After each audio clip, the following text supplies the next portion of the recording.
நிகழ்நேயர்களுக்கு வணக்கம். ரொம்ப நாட்களுக்கு அப்புறமா கவுண்டமணி நடிப்பில் ஒத்த ஓட்டு முத்தையா அப்படின்ற படம் வெளிவந்திருக்கு. அந்த கதை எப்படி இருக்குது அப்படின்னு ஒரு சின்ன விமர்சனத்தை நம்ம பார்க்க போகிறோம்.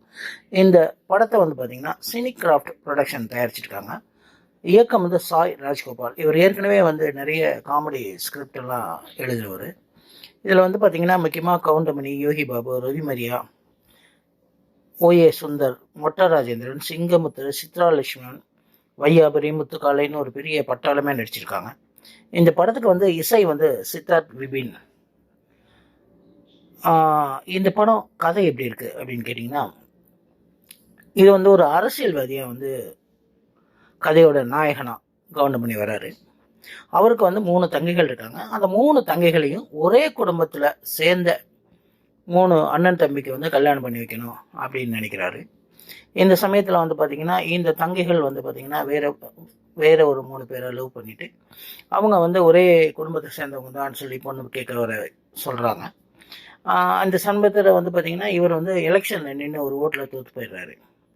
அதனால தான் இவருக்கு ஒத்த ஓட்டு முத்தையா அப்படின்ற பேர் வருது. இவருக்கு மறுபடியும் எலெக்ஷனில் பார்த்திங்கன்னா இவர் தோற்று போனதுனால ஷீட்டு கொடுக்க முடியாதுன்னு சொல்லிடுறாங்க. அந்த இதில் பார்த்திங்கன்னா இவர் தனியாகவே சுயேட்சையாக நிற்கிறார். ஜெயிக்கிறாரா தோக்குறாரா அப்படின்றது. இதில் பார்த்திங்கன்னா இவர் கூட யோகி பாபு கூட்டணி அமைச்சிருக்காரு. கவுண்டமணி அப்படின்னு சொன்னாலே ஒரு ஸ்டார் ரேட்டிங் காமெடியன்.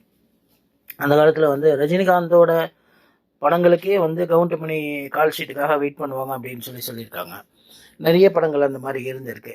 அந்த மாதிரியான ஒரு நடிகரோட கூட இணைந்து இருக்கிற யோகி பாபுவோட காமெடி பார்த்திங்கன்னு சொன்னாக்க பெருசாக ஈடுபடல. இதில் இவரோட காமெடி எப்படி இருக்குது அப்படின்னு கேட்டால் கவுண்டமணியோட காமெடியும் இதில் ஈடுபடலை அப்படின்றது தான் வருத்தமான ஒரு விஷயம். ரெண்டாவது பார்த்திங்கன்னா இவரோட வயது ரொம்ப ரொம்ப நல்லாவே தெரியுது. இவர் நடிக்கிற முயற்சிக்கிறது அப்படின்றது ரொம்ப கஷ்டமான ஒரு விஷயந்தான். நீண்ட நாளுக்கு அப்புறம் இவர் வந்திருந்தாலும் இதற்கு மேலே இவர் படத்தில் நடிக்கிறது, ஃபைட்டு, இதெல்லாம் ரொம்ப காமெடியாக இருக்குது. அது மாத்திரம் இல்லாமல் அன்னைக்கு பழைய அரசியலிருந்து இன்றைக்கி விஜய் வரைக்கும் போட்டு கலாய்ச்சிருக்காங்க. கொஞ்சம் ரசிக்கும்படியாக இருக்குது. படம் பெருசாக எதிர்பார்த்த மாதிரி இல்லை. அவரோட கவுண்டமணி ரசிகர்களுக்கே இது ஒரு பெரிய ஏமாற்றம். இவங்க திராவிட கட்சிகளை ஒன்று ஒன்றா கலாய்ச்சிருக்கிறது ஒரு முக்கியமான ஒரு விஷயம்.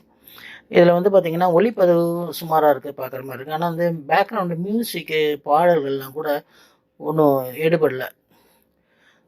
படம் சுமாரான படம். ரெண்டாவது பார்த்திங்கன்னா நிறைய தேட்டரில் இந்த படம் ரிலீஸ் ஆகலை. ஒரு சில தேட்டர்கள்லேயே ரிலீஸ் ஆச்சு.